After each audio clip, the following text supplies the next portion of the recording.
Hello everyone, welcome back to my channel. Today I'm going to talk about the respiratory system. So what is this respiratory system and why do we need it? Obviously, without air we can't survive.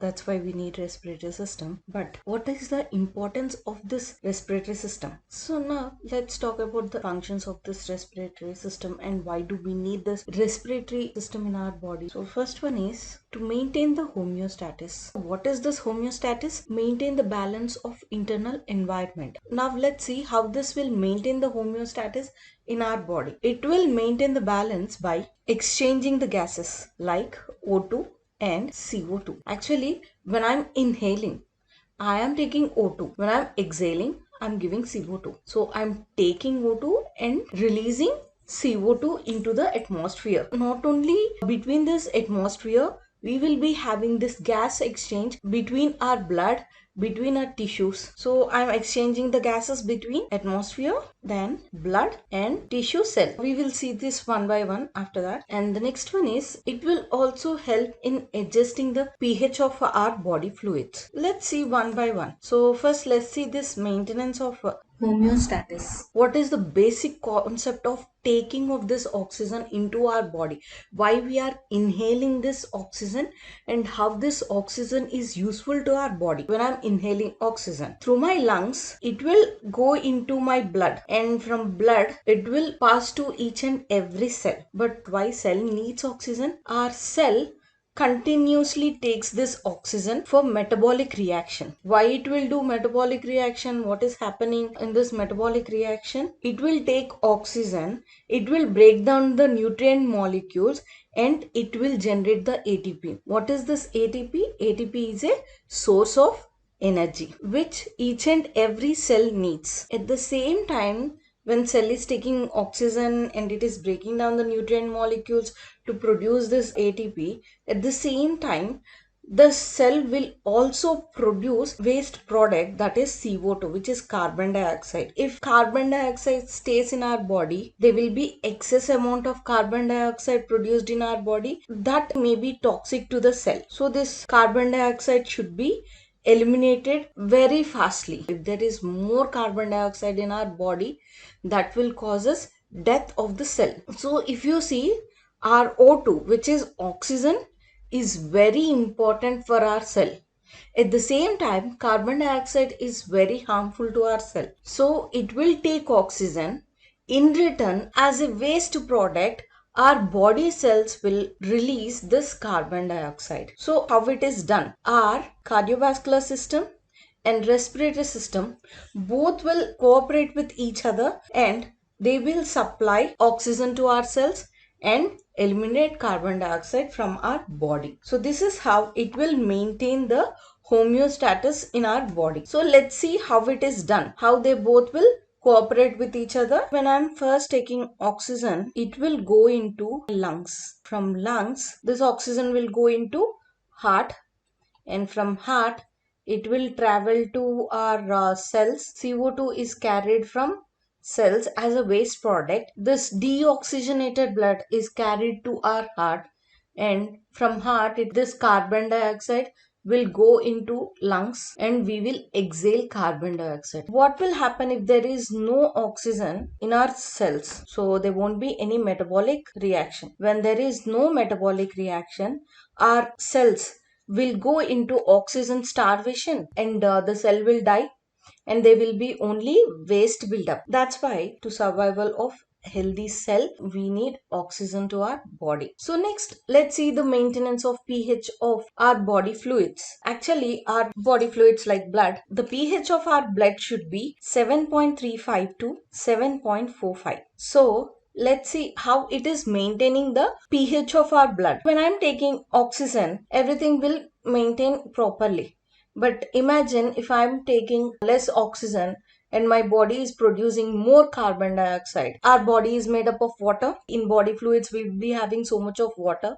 So when this carbon dioxide is mixed with water, it will form carbonic acid. This carbonic acid, as it is an acid, it will make our blood acidic, which causes acidosis. Acidosis is nothing but buildup of acids in our bloodstreams. If there is more acid in our blood, then it is called as acidosis. So now blood pH will be then around 4 or 3, like that. But my blood pH should be between 7.35 to 7.45. That should be the correct pH of blood. But here it is varying. So to compensate that, we need oxygen. When there is less oxygen, there will be more carbon dioxide and it will imbalance the pH of blood by making blood acidic. Not only these, we also have third important point, which is it contains receptor like respiratory system. Our nose is the part of respiratory system.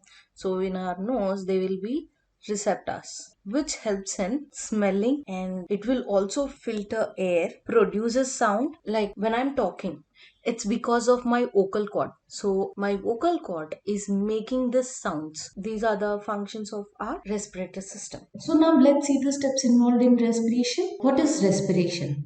So we already know respiration is defined as the process of supplying the body with oxygen and removal of carbon dioxide from the body. We have three basic steps in this respiration. The first one is pulmonary ventilation, and the second one is external respiration, and the third one is internal respiration. So first, let's see this pulmonary ventilation. In this pulmonary ventilation, the name itself says that pulmonary ventilation. Ventilation means taking oxygen. So pulmonary ventilation is nothing but breathing. When we are inhaling and exhaling this air, that is pulmonary ventilation. Everybody will be inhaling oxygen and exhaling carbon dioxide. This exchange of oxygen and carbon dioxide will happen between the atmosphere of the air and between our alveoli of our lungs. This is pulmonary ventilation. And the second one, which is external respiration. This is also called as pulmonary respiration. So there will be exchange of gases between alveoli of lungs and blood in our pulmonary capillaries. For example, if I am inhaling oxygen, first from air, it have to go into my nose. That is pulmonary ventilation. So there is exchange of gases between air and lungs. And afterwards, this oxygen is going inside blood. How? Alveoli is supplying that oxygen to the blood. So here the exchange of gases are between alveoli of lungs and blood in the pulmonary capillaries. So if you see here, imagine this is alveoli. So we are taking transfer section of this one. Then this is alveoli and this is pulmonary capillaries. So when I am inhaling oxygen, oxygen will enter into alveoli and from there it will go into pulmonary capillaries, and from pulmonary capillaries it will go into cells. So imagine this is cell. Here the nutrient contents in this cell will get mixed with our oxygen. So this will give rise to carbon dioxide plus water plus ATP. So here the cell is receiving oxygen and in return it is releasing carbon dioxide. So this carbon dioxide again will go into pulmonary circulation and from there it will go into alveoli. So here if you see the gas exchange between alveoli of lung and the pulmonary capillaries is called as external respiration. So in external respiration, the gas exchange is between alveoli and pulmonary capillaries. In internal respiration, which is also called as tissue respiration, the exchange of gases will be between systemic circulation and tissue cell. So remember these three things, which is pulmonary ventilation, external respiration and internal respiration. Pulmonary ventilation is when we inhale oxygen into our body. The gas exchange between the air and between our alveoli. That is called as pulmonary ventilation. And external respiration, which is also called as pulmonary respiration, is the gas exchange between alveoli and pulmonary capillaries. So when I am inhaling this oxygen from nose, it is going into my lungs And in lungs also we will be having alveoli. So the exchange between this alveoli and pulmonary capillaries, that is external respiration. So from this pulmonary capillaries, it will travel to our systemic circulation and it will go into our tissue cells. Every cell needs oxygen. So each and every cell will receive this oxygen. That is internal respiration, which is also called as tissue respiration. Why it is called as tissue respiration?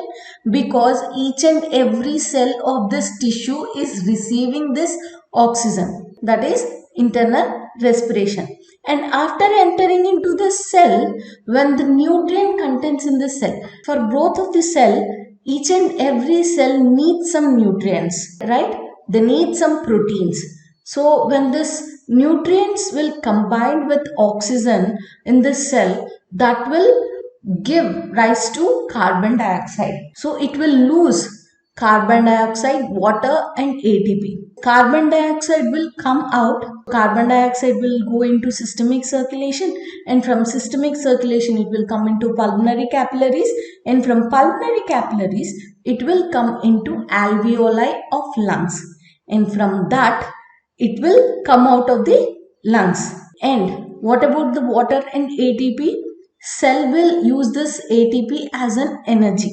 These are the steps involved in respiration. The next one is components of respiratory system. So now we will see what are the parts of respiratory system.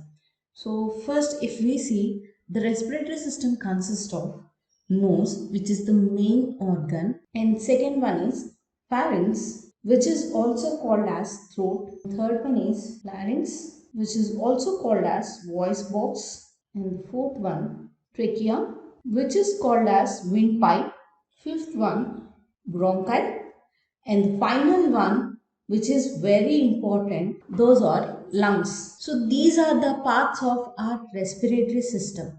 When it comes to the classification, the respiratory system is classified according to its structure and its function. First, let's see the structural classification. So in this structural classification, it is divided into two parts. The first one is upper respiratory system and lower respiratory system. So this upper respiratory system consists of nose, nasal cavity, pharynx and some other associated structures. And the lower respiratory system consists of larynx, the remaining parts like larynx, trachea, bronchi and lungs. So as I told you, in this classification you have two types. One is structural classification and the other one is functional classification. So let's see functional classification. In this functional classification also it is divided into two zones. The first one is the conducting zone and the second one is the respiratory zone. So the first one, the conducting zone, consists of a series of interconnecting cavities and tubes both outside and inside the lungs. And this conducting zone includes nose, nasal cavity, pharynx, larynx, trachea, bronchi, bronchioles, and terminal bronchioles. And the function of this conducting zone is it will filter the air and it will moisten the air, because when we are inhaling air, it should be warm and wet. It should not be very dry and cool, because it will causes irritation. So what conducting zones will do, it will moisten the air and it will warm the air, then it will conduct into the lungs. But remember, in conducting zone there won't be any gases exchange. There will be only gas exchange in respiratory zone. So next one, let's see the respiratory zone. In respiratory zone, it only consists of tubes and tissues. In the lungs, why in the lungs?